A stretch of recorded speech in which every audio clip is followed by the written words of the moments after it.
Magandang araw mga bata! Kumusta? Ako si Kuya Red at may panibagong kwento ako sa inyo. Ang pamagat nito, Nayon ng Rosas, kwento ni Sun Yen Chan mula sa Let's Read Up. Ikaw man ako pagpiliya, pamakin kita ang istorya, samit tayo na kabaraka, a story time, mag-enjoy good kita.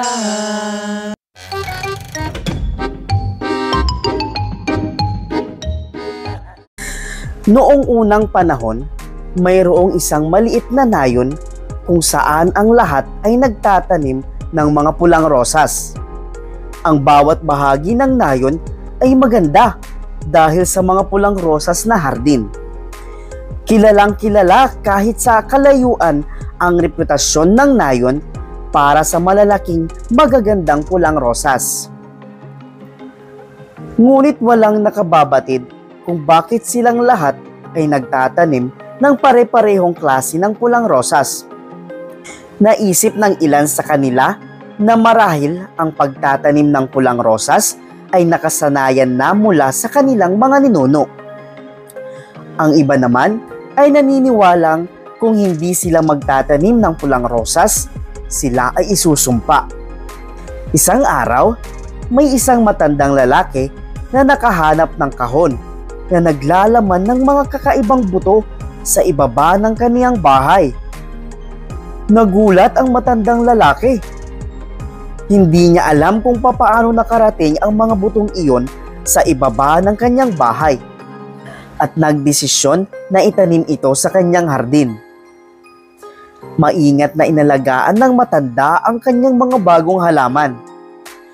Nang mamukadkad ang mga bulaklak, ang kanyang hardin ay napuno ng maraming uri ng makulay na mga bulaklak.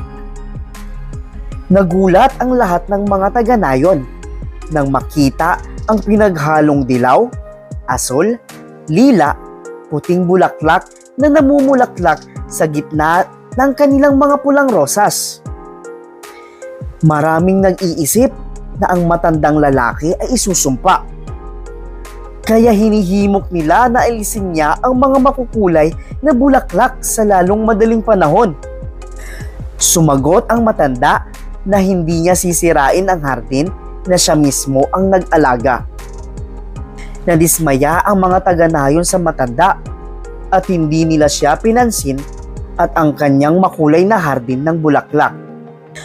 Nahirapan ang matanda na mamuhay sa pang-araw-araw na pagsasaka habang hindi pinapansin ng kanyang mga kapitbahay. Isang araw, isang pintor mula sa palasyo ng hari ang dumating sa nayon. Nalaman ng hari ang magagandang bulaklak sa nayon. Kaya't ipinadala niya ang pintor na ito upang ipinta ito. Masayang tinatanggap ng mga taga-nayon ang pintor at ipinapakita sa kanya ang kanilang mga hardin ng pulang rosas. Tumingin ang pintor sa mga hardin, pumili ng burol at nagsimulang magpinta. Naghintay ang mga taga-nayon sa kalalabasan ng kanyang ipinipinta. Nang matapos ang pagpipinta, ang mga taga-nayon ay namangha sa makulay na mga bulaklak na ipininta nito. Ngunit may isang nagsabi na ang pintor ay isusumpa. Sumagot ang pintor na ang iba't ibang mga kulay at iba't ibang mga hugis ay kinakailangan upang lumikha ng magandang sining. Ang pagiging iba ay hindi sumpa, ngunit isang bagay ng kagandahan. Napagtanto ng mga taga-nayon na siya ay tama at tumigil sa paniniwala sa sumpa. Niyakap nila ang matandang hardinero at lahat ay nasiyahan sa kanyang makulay na mga bulaklak. At doon po nagtatapos ang ating kwentong Nayon ng Rosas. Mga bata, kung nakikinig kayo ng maayos, sinabi ng pintor, ang pagiging iba ay hindi sumpa dahil yan ay simbolo ng isang kagandahan sa iyo. Maraming salamat po sa iyong pakikinig.